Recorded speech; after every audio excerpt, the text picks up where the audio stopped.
मंडळी, कसे आहात? मजेत ना? आज मी तुम्हाला दाखवणार आहे मालवणी भाजकं वाटप, जे चिकनला आणि उसळींना वापरतात ते आज वाटप आपण बघणार आहोत. तर त्याच्यासाठी काय काय साहित्य लागतं ते आपण बघूया. हे आहेत 4 कांदे कापलेले उभे, हे ओलं खोबरं आहे, कोथिंबीर, पुदिना, सुकं खोबरं, सुक्या मिरच्या, ही तिखट आहे आणि ही कलरची आहे, 2 हिरव्या मिरच्या, आलं, लसूण. आणि आता आपण गरम सामान बघणार आहोत. धणे, खसखस, जिरं, लवंग, काळी मिरी, हे चक्री फूल आहे, दालचिनी, जायपत्री, परत हे आहे जायफळ, ही आहे हिरवी वेलची आणि हे तमालपत्र. तर आता हे आपण कसं भाजायचं ते मी आता तुम्हाला दाखवते.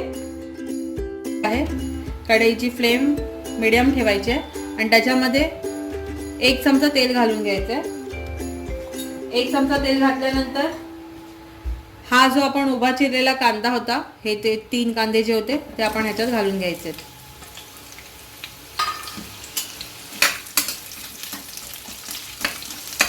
आणि हे छान गुलाबी होईपर्यंत परतून घ्यायचे. ट्रान्सपरंट झालेला आहे. तर आता आपण ह्याच्यात घालून घ्यायचंय ही लसूण, आलं आणि हिरवी मिरची, लाल मिरची दोन्ही पण, ही कोथिंबीर आणि हा पुदिना. हे आपण ह्या कांद्याबरोबर भाजून घ्यायचं. आता हे छानसं भाजून घ्यायचं. कांदा आपला गुलाबी झाला पाहिजे. त्याच्याबरोबर ही कोथिंबीर पुदिनाही छान भाजून होतं आणि ही मिरची छान भाजली जाते. आणि मग ही मिरची आणि जे लाल मिरची आहे आणि हिरवी मिरची, लाल मिरचीने कलरही छान येतो, म्हणजे एक्स्ट्राचं आपल्याला जास्तीचं तेल घालायची गरज नाही लागत तवंगसाठी. आणि त्याला जो एक टेम्पटिंग कलर असतो त्या ह्या लाल मिरचीने येतो. आणि हिरवी मिरची आपण ह्याच्यासाठी घातली की ती थोडंसं तोंडाला असं तिखटपणा पण यायला, म्हणजे जास्त मसालाही घालायची आपल्याला गरज नाही. अशा प्रकारे आता हे आपण पूर्ण भाजून घेऊया गुलाबी होईपर्यंत. पूर्णपणे भाजून झालेला आहे कांदा आणि पुदिना, कोथिंबीर, हिरवी मिरची, लसूण हे पूर्ण भाजून झालेलं आहे. आता हे आपण एका भांड्यात, एका प्लेटमध्ये काढून घेऊ आणि आता खोबरं भाजायचं. पहिलं सुकं खोबरं भाजून घ्यायचं. आता हे बघा, मी हे सुकं खोबरं घेतलंय, ते आता भाजून घ्यायचंय. आता ह्या सुक्या खोबऱ्यासाठी आपल्याला तेल घालायची गरज नाहीये, कारण कढईमध्ये थोडंसं तेल असतंच, म्हणजे कढईला तेल लागलेलं आहे आणि आपल्या खोबऱ्यालाही तेल सुटतं, त्याच्यामुळे आपल्याला त्याच्यामध्ये तेल घालायची गरज नसते. हे सुकं खोबरं भाजून घ्यायचंय चांगलं. सुकं खोबरं पटकन भाजलं जातं. आणि आता हे बघा, आपलं हे सुकं खोबरं पूर्ण भाजून झालेलं आहे. आता असंच आपण ओलं खोबरं पण भाजून घेऊया. आता हे बघा, हे आपलं ओलं खोबरं आहे. हे ओलं खोबरं आपण भाजून घ्यायचंय, पण आता ओलं खोबरं ना आपण पूर्ण नाही घालायचंय, हे थोडंसं ठेवायचंय, कारण आपल्याला गरम सामान पण भाजायचंय, त्याच्यामुळे हे थोडंसं ठेवायचं. तर आता आपण हे ओलं खोबरं छान भाजून घेऊ. हे बघा, हे पण आपलं ओलं खोबरं पण भाजून झालेलं आहे. आता हे आपण काढूया आणि भाजून घ्यायचंय. आता हे मी ह्याच्यामध्ये अर्धा चमचा तेल घातलंय, कारण थोडंसं भाजायला पाहिजे म्हणून. हे सगळं आपण ह्याच्यात घालायचं. ह्याच्याबरोबर हे धणे आणि खसखसही घालून घ्यायचे आणि हे छान परतून घ्यायचंय.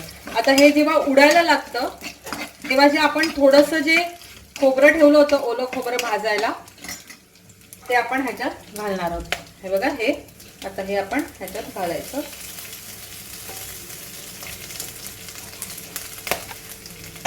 आणि हे खोबरं आणि हे गरम सगळं मसाला भाजून घ्यायचा. हे बघा, हे आपलं पूर्ण सगळं भाजून झालेलं. आता हे आपण सगळं मिक्स केलंय आणि हे आता सगळं असं एकत्र करायचं. कांदा, दोन्ही खोबरं, ओलं खोबरं, सुकं खोबरं, मिरची वगैरे जे आपण सगळं भाजून घेतलं होतं ते एकत्र करायचं आणि हे थोडंसं थंड व्हायला द्यायचं. आणि थंड झाल्यानंतर थोडं थोडं पाणी घालून बारीक वाटून घ्यायचंय. जास्तही पाणी ह्याला घालायचं नाही. मी वाटून झाल्यानंतर तुम्हाला दाखवते कसं दिसतं ते. घालायचंय पाणी थोडं थोडं घालून असं बारीक वाटून घ्यायचंय छानसं. हे पाट्यावरही छान वाटलं जातं. आता आपण मिक्सरमध्ये वाटू. हे बघा असं वाटून घ्या. मी पूर्ण वाटून झाल्यानंतर तुम्हाला दाखवते. मालवणी भाजकं वाटप रेडी झालेलं आहे. हे आता मी पूर्ण वाटून घेतलंय मिक्सरमध्ये. बघा कसं झालेलं आहे. असं बारीक वाटून घ्यायचंय आणि हे हवाबंद डब्यामध्ये भरायचंय आणि आपल्या फ्रीझरमध्ये ठेवायचंय. जिथे आपलं बर्फ तयार होतो ना तिथे. हे तिथे ठेवलं तर 8 दिवस सहज राहतं. आणि जेव्हा तुम्हाला लागणार असेल तेव्हा तुम्ही तो डब्बा बाहेर काढायचा, रूम टेम्परेचरला आणायचा. ते जेव्हा हवंय तेव्हा त्याच्यामध्ये सुखा चमचा घालायचा आणि ते वाटप काढून घ्यायचं आणि मग लगेच फ्रीजमध्ये नेऊन ठेवून द्यायचं. असं हे आपलं 8 दिवस राहतं. ही रेसिपी तुम्हाला कशी वाटली ती मला नक्की कमेंट करून सांगा. लाईक करा, शेअर करा, सबस्क्राईब करा आणि बेल आयकॉन बटन दाबायला विसरू नका. धन्यवाद.